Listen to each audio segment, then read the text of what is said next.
कर्पूरगौरं करुणावतारं संसारसारं।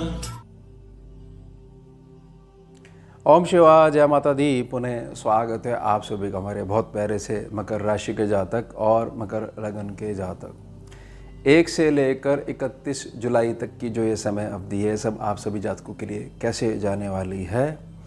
तो समझ लीजिएगा कि प्रकृति का जो एक न्याय पक्ष है वह बहुत मजबूती के साथ आपके साथ खड़ा होने वाला है, और वह जो मजबूत जो पक्ष है वह इतना अधिक आपको निखारेगा कि आपकी पिछले 11 वर्षों का जो संघर्ष है, करी गई जो मेहनत है, उसका रिजल्ट जो अभी तक नहीं मिल पाया है वह मिलना शुरू हो जाएगा।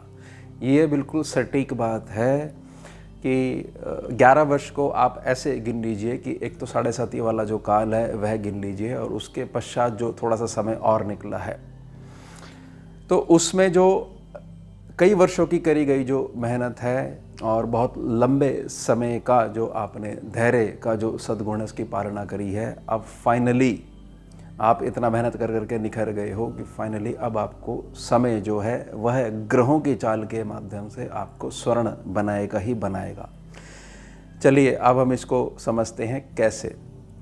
गोचर की कुंडली में 16 तारीख को बड़ा परिवर्तन होगा, क्योंकि सूर्य बाबा जो हैं आपके 6ठे सेक्शन से निकल के आपके 7वें सेक्शन में आ जाएंगे, कर्क राशि में आ जाएंगे।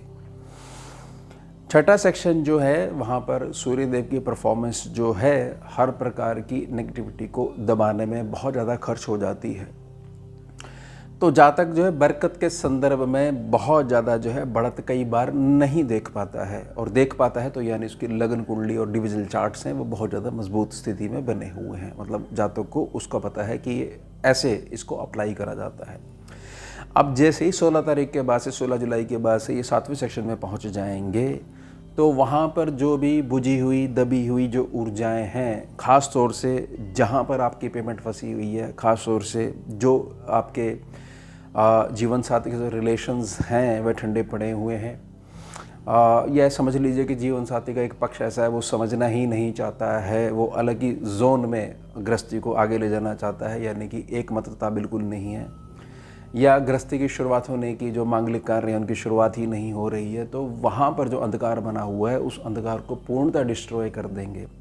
ये भी ध्यान रखिएगा कि बहुत अधिक धैर्यवान प्रकृति और विवेक वाला जो गुण है यही सूर्यदेव की जो एक्सेसिव हीट है, खासतौर से ये कर्क राशि है और 7 सेक्शन है, उसको बहुत अच्छे से एब्जॉर्ब करते हुए आपकी जो परफॉर्मेंस है उसको निखार देती है। उसके पश्चात मंगल देव को समझिए कि मंगल देव एक थोड़ा सा शारीरिक और मानसिक और आर्थिक कष्ट भी थोड़ा सा दे रहे थे, क्योंकि अष्टम भाव है, सिंह राशि है। 28 तारीख तक केतु के साथ इनका कॉम्बिनेशन बना हुआ है। केतु के साथ कॉम्बिनेशन का मतलब ही यही है कि अंगारक जो ऊर्जाएं हैं उनमें बढ़त हो जाती है। केतु मंगल को दबाना चाहता है, मंगल केतु को दबाना चाहता है, तो दोनों के दबाव के कारण, दोनों के आंतरिक द्वंद्व के कारण जो 8वां सेक्शन है वह दबने लग जाता है। कुल मिला के शारीरिक, आर्थिक और मानसिक कष्ट में बढ़ोतरी होने लग जाती है, ऐसा प्रारूप बनने लग जाता है, ऐसी जो है दृष्टियां जो है सम्मुख आने लग जाती हैं, तो उससे बहुत बड़ा रिलीफ मिलेगा। लेकिन फिर भी क्योंकि केतु यहाँ पर 28 तारीख के बाद भी यहाँ बने रहेंगे, 5 नंबर साइन है, तो कुछ टांगों की समस्याओं के प्रति थोड़ी सी संवेदनशीलता या ध्यान बना के रखिएगा, और यूरिनरी डिसऑर्डर्स के प्रति कुछ अपनी सम्यक दृष्टि बना के रखिएगा। थोड़ा सा यहाँ पर उदर के संबंधित दिक्कतें भी हो सकती हैं, तो थोड़ा सा ये आपने दृष्टि बना के रखनी है। दृष्टि यानी कि एक वॉच बना के रखनी है, जिससे ग्रह के ऊपर जो है आपका एक छोटा सा दबाव भी बना रहे। बिल्कुल फ्री होकर बैठ जाओगे तो ग्रह हल्की सी नेगेटिविटी अगर देना चाहेगा तो बड़ी सरलता से वह शरीर में प्रवेश करवा देगा। और थोड़ी सी नज़र बना के रखोगे, सही ढंग से व्यतीत करोगे, अपनी टाइमिंग्स को बड़े अच्छे ढंग से अप्लाई करोगे, खान पान का ध्यान रखोगे, ऋतु अनुसार भोजन की तासीर को ग्रहण करोगे कि भी तासीर ऐसी है और इसमें ऐसी तासीर है, और यह मेरे शरीर की प्रकृति है, यह मेरे गुण और दोष है मेरे शरीर के, तो बहुत अधिक जो है रिलीफ मिलना शुरू हो जाएगा। साथ ही साथ जब मंगल जो 28 तारीख के बाद जब कन्या राशि में 9th सेक्शन में पहुंच जाएंगे, तो जो भी चीज़ें ठंडे बस्ते में जा चुकी हैं, चाहे रिलेशंस हों चाहे सामाजिक आधार पर आपकी बढ़त हो, चाहे जहाँ पर आपका हक हो, चाहे जहाँ पर आपने बहुत लंबे समय से मेहनत करी है, एक पैसे का हिस्सा जो दबा लिया गया था, वह सारी चीज़ें आपको देने लग जाएंगे। मंगल का 9 सेक्शन से जुड़ाव का मतलब ही यह है कि अब आपके जीवन में हर प्रकार की बरकत जो है आपके परिश्रम के आधार पर आपको मिलनी शुरू हो जाएगी। लेकिन वह परिश्रम वर्तमान भी हो सकता है और पिछले कुछ समय से जो मेहनत करते आ रहे हो इतने वर्षों से, उसका भी जो आपका जो हक बनता है उसको भी दिलवाना शुरू कर देंगे। और यहाँ पर एक बहुत बड़ा इफ़ेक्ट आपका पॉजिटिव यह बना रहेगा कि जो आपका हक है आपके पारिवारिक दृष्टि से, कुटुंब की दृष्टि से, वह आपको मिलना ही मिलना है। ध्यान बना के रखिएगा। बुध देव को समझ लेते हैं। बुध देव पूरे महीने ही बने रहेंगे 7वें सेक्शन पे कर्क राशि में। अब चंद्रमा जो हैं, चंद्रमा का जो ये घर है कर्क राशि है, चंद्रमा ना बुध देव की कुछ गलत हरकतों को भी नज़रअंदाज कर देते हैं क्योंकि बहुत ज़्यादा उनसे प्रेम करते हैं, करुणा रखते हैं। इसके लिए सूर्यदेव जैसे बुध देव को चलाना चाह रहे हैं, नहीं चला पा रहे हैं अगर, तो 18 तारीख से ये अस्त भी हो जाएंगे, वक्री भी हो जाएंगे और सूर्यदेव इनसे बहुत भली भांति तरीके से कार्य ले लेंगे। साथ ही साथ सूर्यदेव की जो एक्सेसिव हीट है जो इस सेक्शन को थोड़ा सा बर्न कर सकती है, तो बुध देव एक बहुत अच्छे स्पंज की तरह काम करते हैं और यहाँ पर ये बड़े मजबूती से बैठे हुए हैं और ये इनके अपने घर जैसा माहौल है क्योंकि कर्क राशि है, चंद्रमा का घर है, पूरी तरीके से सत्ता विद्यमान है, तो इनकी एब्जॉर्बिंग जो पावर होती है वो इस एक्स्ट्रा एनर्जी को एब्जॉर्ब कर ही लेगी। यानी कि कुल मिला के कहा जा सकता है कि इस सेक्शन से रिलेटेड जो भी आपके रिश्ते हैं, नाते हैं, उनमें बहुत अधिक सुधार देखने को मिलेगा। अब बहुत सारी चीज़ें जो आपकी छुपी हुई मेहनत जो अपने परिवार के लिए कर रहे हो, जो कि नज़रअंदाज कर दी जाती है, उसकी वैल्यू समझी जाएगी और आपके आगे क्षमा याचना भी करी जाएगी। यानी आपको ये चीज़ समझ लीजिए, जितने सारे डाउट्स आपके पिछले कुछ वर्षों से बने हुए थे और एक पक्ष आपको जो बिल्कुल बुझा सा जिसने आपकी नेचर बना दी थी, सारे पक्ष जो है न्यूट्रल होने वाले हैं। बृहस्पति बाबा को समझते हैं। 9 तारीख तक जो है ये अष्टप्रभाव में है, उसके बाद उदय हो जाएंगे, लेकिन रहेंगे यहीं पे ही 18 अक्टूबर तक 2025 तक यहीं पे रहेंगे। फिर ये उच्च प्रभावी हो जाएंगे, कर्क में पहुंच जाएंगे। तो इस सेक्शन की लगभग सारी जिम्मेदारी बृहस्पति बाबा उठाएंगे। और इस सेक्शन पे बृहस्पति बाबा जो हैं थोड़ा सा ये प्रार्थना करते हैं कि आपने केवल अपने लीवर को अच्छा बना के रखना है। थोड़ा सा मैं वहाँ पर कुछ दिक्कतें दे सकता हूँ, लेकिन ज़्यादा नहीं, क्योंकि मैं अतिचारी चाल में हूँ।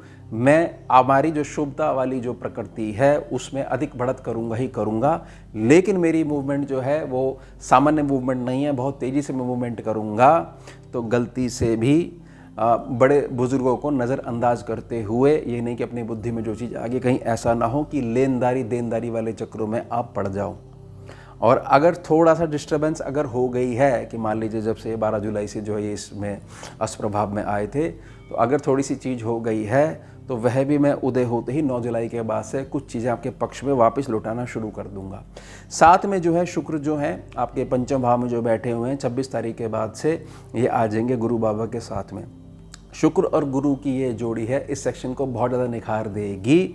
और अब तक का जो कर्म के आधार पर जो आपका जो कर्जा है, जो कि ये चीज़ समझ लीजिए 7.5 के काल में, उससे कुछ समय पहले और उसके काफ़ी लंबे समय बाद तक आपने जो झेला है, जिसने आपको हर प्रकार का रिश्तों में रंग दिखाया है, तो वहाँ पर अब आपको न्याय दिलवाएंगे ये दोनों ग्रह मिलके। याद रखिएगा, क्योंकि बृहस्पति सामान्य चाल में नहीं है, इसलिए शुक्रदेव बड़ी सरलता से उनके साथ एडजस्ट कर लेंगे। तो ये दोनों गुरु ग्रह, दोनों टीचर ग्रह बहुत अच्छी चीज़ें जो समय ने आपको सिखाई थी और उसमें जो आपका हक बनता है वह वापस दिलवाएंगे ही दिलवाएंगे। अब समझ जाइए इसको कि शनि बाबा आपके तीसरे सेक्शन पे है। 29 मार्च 2025 को ये आ गए थे, लेकिन 13 जुलाई से लेकर 28 नवंबर तक पूरे 138 दिनों के लिए यहाँ पर ये वक्री स्वभाव को धारण कर लेंगे। सिद्धांत पे चलने वाला ग्रह ये आपको कहता है कि मैं जहाँ बैठूंगा उस सेक्शन की जिम्मेदारी मेरी है, लेकिन सिद्धांत आपके पास होने चाहिए। तो ऐसा जातक जो है उसके पास सोने उठने का नियम ज़रूर होना चाहिए और जो भी उसका जीवन का लक्ष्य है उसको क्लियर होना चाहिए कि इसके संबंध में जो मेरी मेहनत का पक्ष है वह मुझे क्लियर है। आउटकम जो है वो शनिदेव के हाथ में है, परमात्मा के हाथ में है। लेकिन अगर मैं मेरी ड्यूटी नहीं निभाता हूँ तो शनिदेव जो है इस सेक्शन की जो जिम्मेदारी आपको दे रहे हैं, आपकी इनर भावना के आधार पर, मेहनत के आधार पर, तो उसमें थोड़ा सा रिजल्ट्स आपको थोड़ा सा लेट देखने को मिलेगा। अब वक्री नेचर को अगर हम समझते हैं और राहु को समझते हैं, तो राहु जो है सेकंड सेक्शन पे बैठे हुए हैं उल्टी दृष्टि से। शनिदेव पूरे 138 दिनों तक इस धन वाले सेक्शन को, कुटुंब के साथ रिलेशंस वाले सेक्शन को निखारने का प्रयास करेंगे। प्लस राहु के ऊपर भी एक फिल्टर लगा के रखेंगे, कहीं राहु चालाकी से बुद्धि में भ्रम डालते हुए शॉर्टकट तरीके से आपके पैसे को इन्वेस्टमेंट उस जगह ना करवा दे जहां पर आपको लॉस हो सकता है। ध्यान बना के रखिएगा। तो ऐसा नहीं होना चाहिए 138 दिन के बाद आप बोलो कि नहीं शनि बाबा बैठे हुए हैं। शनि बाबा वहाँ से फिर दृष्टि हटा लेंगे, लेकिन जो सीख है, जो मैच्योरिटी है, उसको आपको लगातार ग्रहण करके रखना आना चाहिए। ध्यान बना के रखिएगा। और थोड़ा बहुत जो है गलत इन्वेस्टमेंट हो गई है उसकी रिकवरी भी शनि बाबा करवा देंगे। आप बिल्कुल मत डरिए, बिल्कुल जो है पैसा आपका सिक्योर है।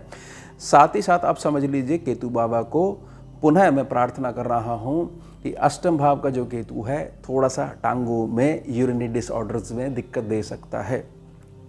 अगर जातक की प्रकृति ऐसी बनी हुई है कि बहुत अधिक अपनी आंतरिक चीज़ों को बहुत अधिक स्टेटस के माध्यम से दुनिया के सामने एक प्रकार से शो ऑफ कर रहा है और नादान प्रकृति समझ नहीं रहा है, तो केतु बाबा यहाँ आपकी जो इनर ऊर्जा है उसको डिस्टर्ब कर सकते हैं। यानी इसको बड़े बूढ़े कह गए हैं कि ज़्यादा चीज़ों को बाहर नहीं बताया करते, नहीं समझाया करते, क्योंकि जो नज़र नहीं आती है वह लग जाती है और फिर उसका कोई समाधान नहीं है। तो मेरी एक निजी प्रार्थना रहेगी पूरे 18 महीने तक किसी को हवा नहीं आनी चाहिए कि अपनी प्रोग्रेस के लिए जो मेहनत कर रहे हो वह किस दिशा में बैठकर कितनी देर तक आप जो है मेहनत कर रहे हो। बहुत ज़्यादा अगर आप इसको खोल के बताने लग जाओगे तो यहाँ पर कहीं ना कहीं जो एक ग्रह का जो नेगेटिव साइड होती है उसको वोट देना शुरू कर दोगे और फिर जो है शनि बाबा का जो कंट्रोल जो है जो राहु के ऊपर है वह थोड़ा सा बिगड़ेगा ही बिगड़ेगा। और बुद्धि में भ्रम आने के कारण कि नहीं मेरी बुद्धि मेरे को यही इशारा कर रही है, जबकि सिद्धांत के आधार पर शनिदेव उसको निखारने का प्रयास कर रहे हैं, तो वो भ्रम आने पे थोड़ा सा भटकाव हो सकता है। तो मेरी निजी प्रार्थना रहेगी बहुत ज़्यादा साइलेंट में आपने मूव करना है, तो वही धैर्य वाली जो विषय लिया गया है और जो इतने वर्षों की जो मेहनत है उसके रूप में जो न्याय, जो स्वर्ण की बात कही है वो पूर्ण रूप से अटल रहेगी, लागू होगी, ये बिल्कुल भी कटने वाली नहीं है। तो ये हो गया हमारा उत्तम विषय। मिलते हैं आपसे अगले भाग में नए विषय के साथ। जुड़िए और जोड़िए। ओम शिवा, जय माता। भुजगेन्द्रहारम् कर्पूरगौरं करुणावतारं